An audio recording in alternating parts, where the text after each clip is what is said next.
इस वक्त हमारे साथ जुड़ चुके हैं तारिक। इस मामले को लेकर के हर जानिब से तनकीद की जा रही है और यूपी सरकार पर सवाल भी उठाए जा रहे हैं।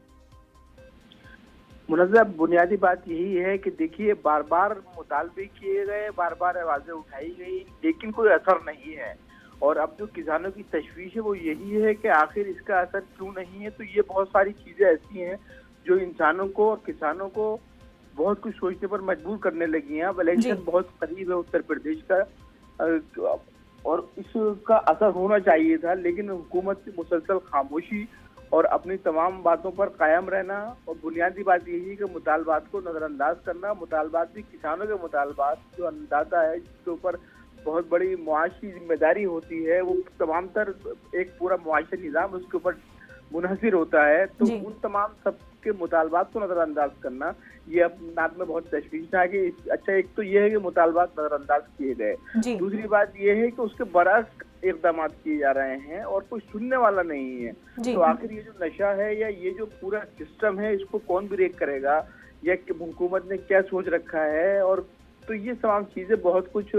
सोचने पर, गौर व खौज करने पर मजबूर कर रही हैं। अब देखना यही है कि क्या कुछ आसार इलेक्शन से कबल आते हैं। हालांकि देखिए, जो कुछ भी वजारतों की तोसी हुई है उसमें इन मसाइल को नजरअंदाज किया गया, जात पात का ख्याल रखा जा रहा है, दूसरे तमाम इशूज पर हुकूमत गौर कर रही है, लेकिन किसानों के मसाइल को नजरअंदाज करना और इतने बड़े एहतजाज को यकसर नजरअंदाज कर देना, 3 राउंड बाद के बावजूद भी कोई नतीजा बरामद न होना, ये अपने आप में बहुत अफसोसनाक भी है, चौंकाने वाला भी है, और ये भी बस इशारे दे रहा है कि आने वाला इलेक्शन के जो है सूरत हाल क्या रहेगी, किस तरफ रुख रहेगा। मुनज़्ज़ा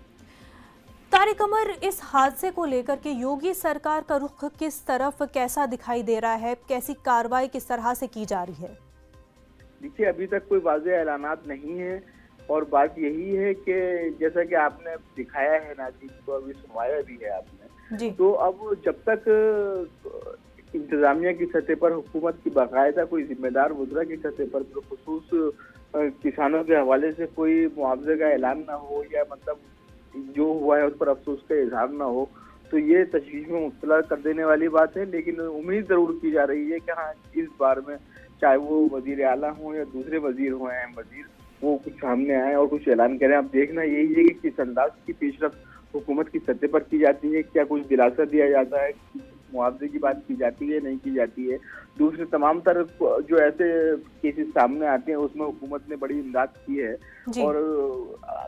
ऐसे कदम उठाए हैं जिनके बारे में, हालांकि देखिए, अपोजिशन का मामला यही है कि पहले अपोजिशन ने ऐलान किया, आपने देखा कि कानपुर के चाय व्यापारी का मामला हो या दूसरे ऐसे मामला हो, तो उसके बाद हुकूमत के लोग जाके और उन्होंने भी ऐलान किए। तो अब इसमें भी यही दिख रहा है कि पहले अपोजिशन अपना कार्ड खेलती है, उसके बाद हुकूमत के लोग बेदार होते हैं। तो देखना यही है कि हुकूमत की सतह पर, इंतजामिया की सतह पर किस अंदाज के ऐलानात किए जाएंगे। मुनज़्ज़ा बिल्कुल तारिक अमर, और ओपोजिशन जहां पर एक सुर में यहाँ पर दिखाई दे रही है, तमाम तर जो है ओपोजिशन लीडरान वो किसानों के हक में आवाज़ बुलंद कर रहे हैं, लेकिन दूसरी जानिब क्योंकि योगी सरकार का ऐसा रवैया रहा है तारिक इन एहतजाजी किसानों की जानिब के, वो तो इन एहतजाजी किसानों को किसान भी मानने से कई बार इनकार कर चुकी है।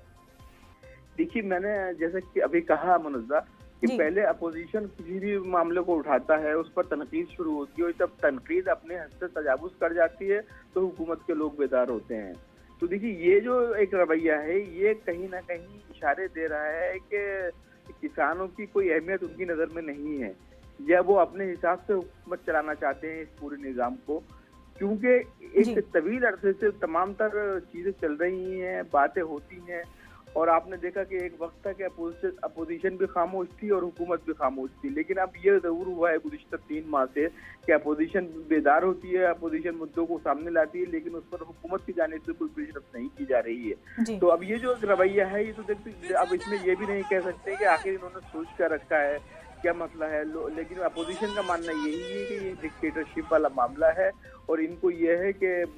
किसी उसूलों पर काम नहीं करना है, दूसरी बुनियादों पर इलेक्शन लड़ना है। इसलिए न किसानों के मसाइल इनको नजर आ रहे हैं, न अक़लियतों के मसाइल नजर आते हैं, न दूसरे उन तमाम लोगों के मसाइल नजर आते हैं जो बेरोजगार हैं, मजदूर हैं, किसान हैं। पर क्या वो काफी होगा तारिक अमर? यही सवाल है कि क्या जो इन बुनियादों पर यूपी सरकार इलेक्शन लड़ना चाहती है, क्या वो काफी होगा? क्या अगर किसानों को जिस तरह से साइडलाइन किया जा रहा है, आने वाले इलेक्शन में क्या कोई असर नहीं होगा उसका?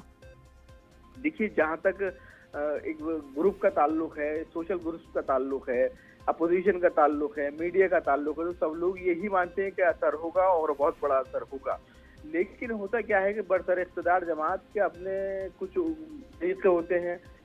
सरकारी मशीनरी भी अपना काम करती है, उनके अपने मंसूबे होते हैं। तो देखिए उन्होंने क्या मंसूबे बना रखे हैं, क्या खाके बना रखे हैं, कौन सी ऐसी स्ट्रेटजी है, लाए अमल है, जिसकी बुनियाद पर वो इस हद तक यकीन रखते हैं कि जो कुछ हम कर रहे हैं वो ठीक है। तो उनको ये कोई माने चीज़ तारिक दिखाई कि जो योगी सरकार है वो इतनी कॉन्फिडेंट है अपनी जीत को लेकर के कि अगर वो इन मुद्दों को, अक़लियतों के मुद्दे हो चाहे तो किसानों के मुद्दे हो, उनको किसी भी तरह से इग्नोर और साइडलाइन अगर किया जा रहा है, पर वो इतने कॉन्फिडेंट है कि फिर भी जो है जीत उन्हीं की होनी